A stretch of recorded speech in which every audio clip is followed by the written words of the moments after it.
Dear future generations, I think I speak for the rest of us when I say, sorry. Sorry we left you with our mess of a planet.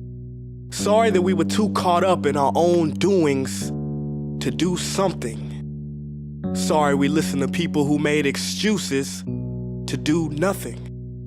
I hope you forgive us. We just didn't realize how special the earth was. Like a marriage gone wrong, we didn't know what we had until it was gone. For example, I'm guessing you probably know it as the Amazon desert, right? Well, believe it or not, it was once called the Amazon rainforest, and there were billions of trees there, all of them gorgeous. And oh, you don't know much about trees, do you?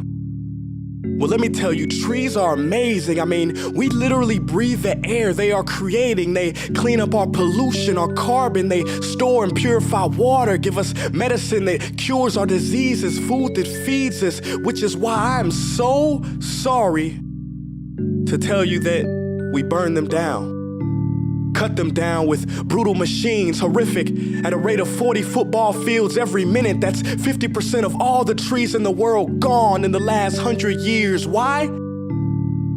For this. And that wouldn't make me so sad if it weren't so many pictures of leaves on it.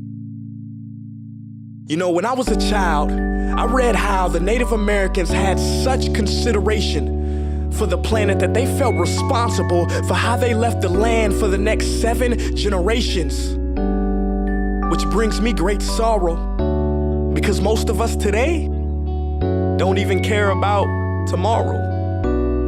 So I'm sorry. I'm sorry that we put profit above people, greed above need, the rule of gold above the golden rule. I'm sorry we use nature as a credit card with no spending limit, overdrafting animals to extinction, stealing your chance to ever see their uniqueness or become friends with them. Sorry we poison the ocean so much that you can't even swim in them. But most of all, I'm sorry about our mindset, 'cause we had the nerve to call this destruction progress. Hey Fox News, if you don't think climate change is a threat, I dare you to interview the thousands of homeless people in Bangladesh. See, while you were in your penthouse nestled, their homes were literally washed away beneath their feet due to rising sea levels. And Sarah Palin, you said that you love the smell of fossil fuels. Well, I urge you to talk to the kids of Beijing who are forced to wear pollution masks just to go to school. See, you can ignore this, but the thing about truth is, it can be denied, not avoided. So I'm sorry, future generations. I'm sorry that our footprint became a sinkhole and not a garden. I'm sorry that we paid so much attention to ISIS and very little to how fast the ice is melting in the Arctic. I'm sorry we doomed you, and I'm sorry we couldn't find another planet in time to move to. You know what? Cut the beat. I'm not sorry. This future, I do not accept it, because an error does not become a mistake until you refuse to correct it. We can redirect this. How? Let me suggest that if a farmer sees a tree that is unhealthy, they don't look at the branches to diagnose it, they look at the root.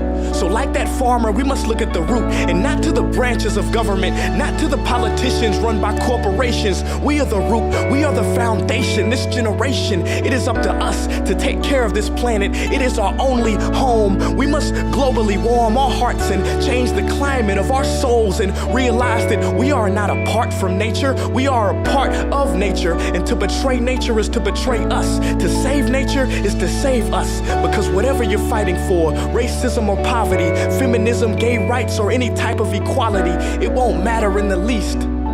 Because if we don't all work together to save the environment, we will be equally extinct. Sorry.